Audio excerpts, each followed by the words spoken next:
Hey everybody, so what happens when the first freeze comes and hits your garden? Well, I'm going to show you right now. Rock and roll. Well, we'll just take it easy, just a little bit smoother, right? Yeah, there it goes, rock and roll. Feel that? That's like the crisp air, the coolness in the temperature. The breeze is blowing a little bit, pretty chilly. Yep, that's it. That's the freeze. It's here. Well, we harvested everything. Everything went really well. I went ahead and recorded everything, right? And I had a technical difficulty and I lost all of the video footage. So this is kind of like a second shot. But unfortunately, once you harvest, you don't have another chance, right?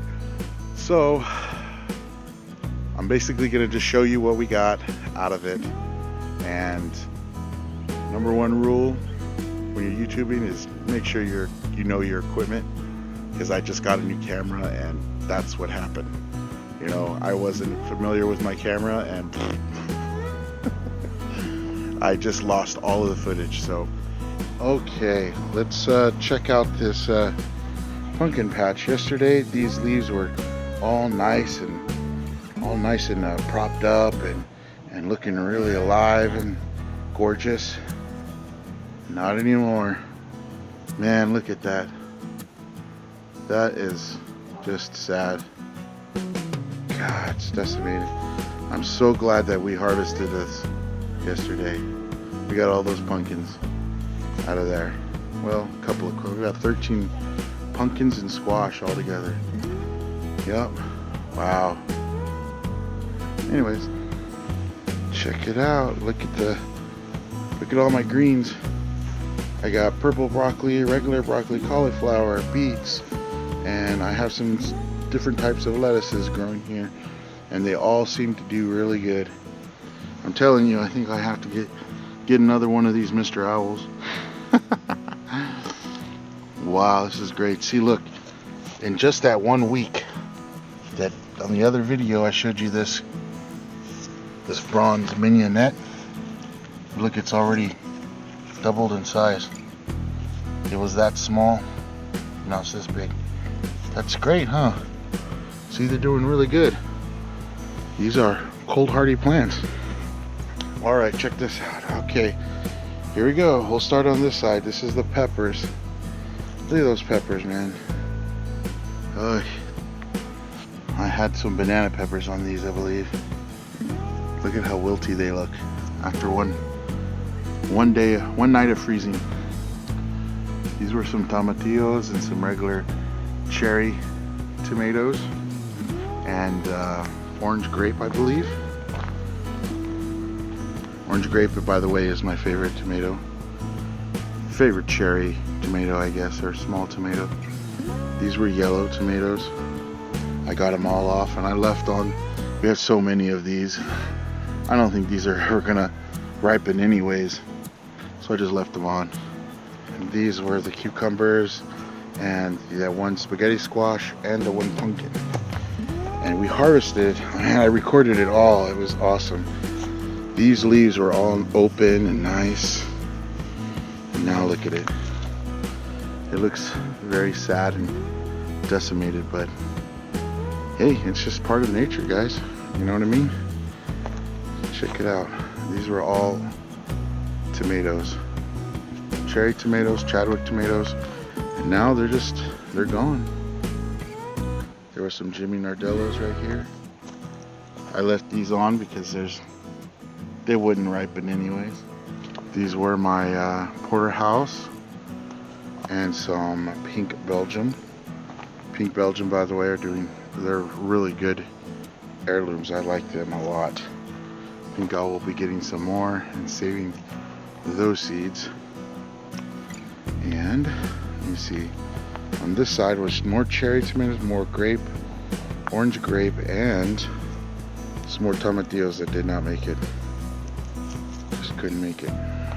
See, these are the remnants of orange grapes. Yep. And this is kind of some of the trimmings that we did of them, that they were in the way. This is where I got a lot of good tomatoes right here. There's a couple. There's a red one that was hiding. Let's see if this is any good. Oh, it looks like a split from the cold. Let me taste it, see if it's any good. I don't think it's gonna be very good though.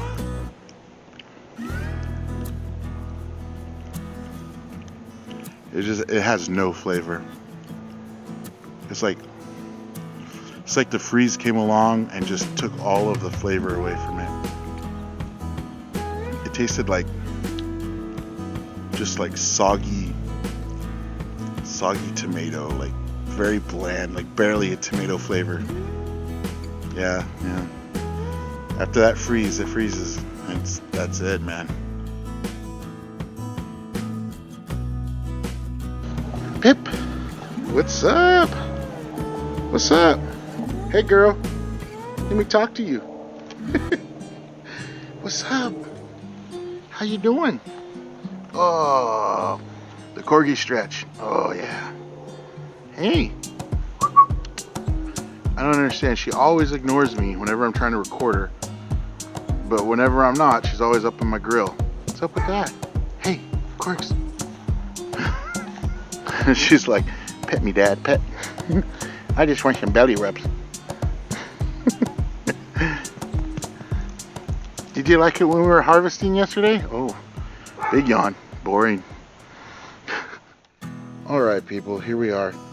Check it out. Here's these wonderful tomatoes. These are the bigger ones that came off of the plants. You know what? We're probably gonna have some good fried green tomatoes. That's not bad. These are a bunch of unripe cherry tomatoes and some pear tomatoes and orange grape tomatoes. That is a lot. We had strings of these. Here is the ripe tomatoes that we have. This is a Chadwick. This is the first year that I grew these, so that was a really good surprise. Tastes really good. These were my favorites. This is the large red cherries.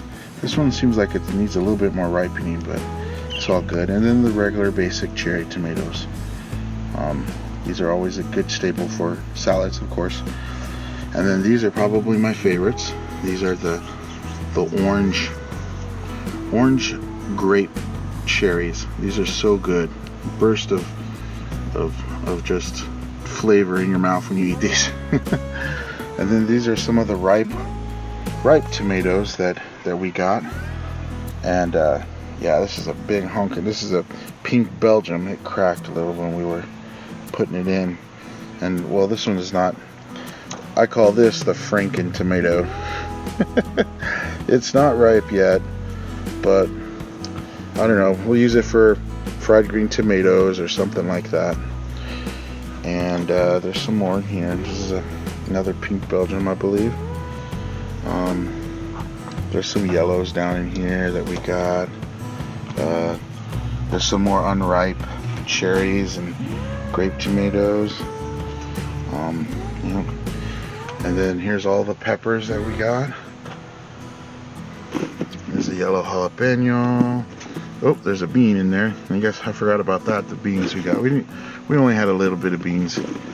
Next year I'm gonna try to concentrate more on these.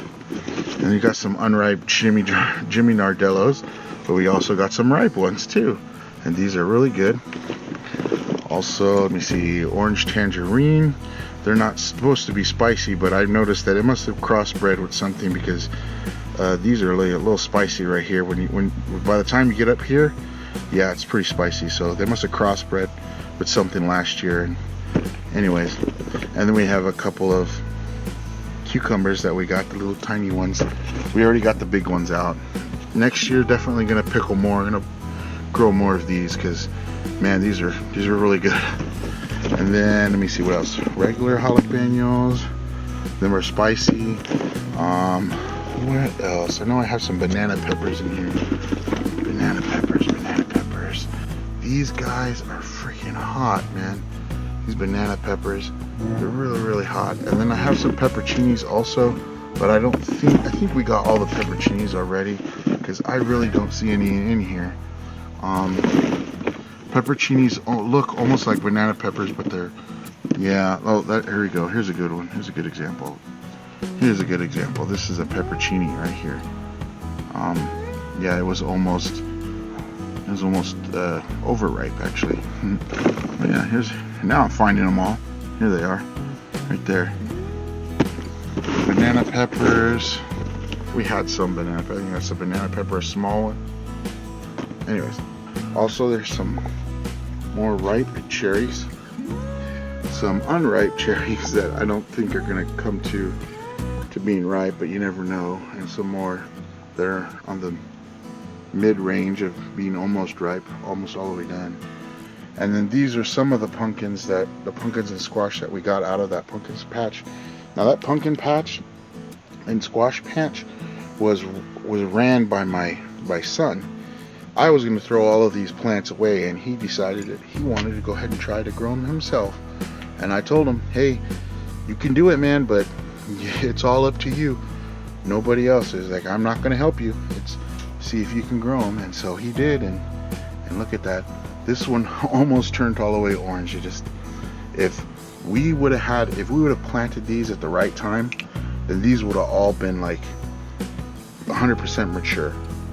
This is the squash that I grew over in the garden bed. It was a volunteer, but I took care of it, and it was a spaghetti squash, and it got really big compared to the first one that I took off the same plant. And then this was another small one, and this pumpkin was his too, my son's. It's a white pumpkin, and it looks pretty cool. I think a little bit longer it would have had some nice deep grooves in there, but we had to pick it, otherwise it would not do good in this freeze. And I'm really proud of him for doing all that. He had about 13 squash and pumpkins come off of those plants, and I think next year he's going to concentrate more on one or two of them, so that he can get a better harvest out of them. Anyways, that's what we got for this harvest. It was a lot. We did a lot of sorting out last night. Anyways, I'm gonna do this really quick outro here. I seem to be having technical difficulties with this camera. I recorded my outro like 3 times.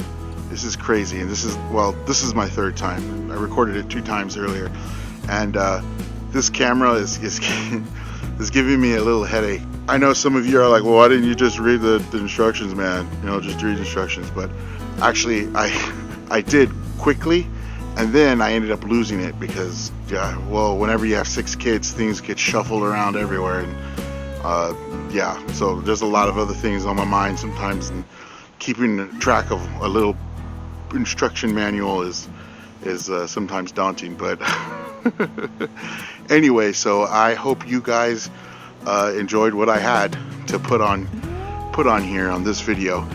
Everybody just keep planting, keep gardening, keep sharing all your tips and tricks and techniques and everything with everybody around the world and around the country. And yeah, I guess that's it, and I guess I'll just talk to you guys next week. See you in the next video, okay? Oh, remember to like and share and subscribe, okay? Alright, and that's it. So I will sign out here from Idaho. I'll talk to you guys later. See you next time. Adios. Bye.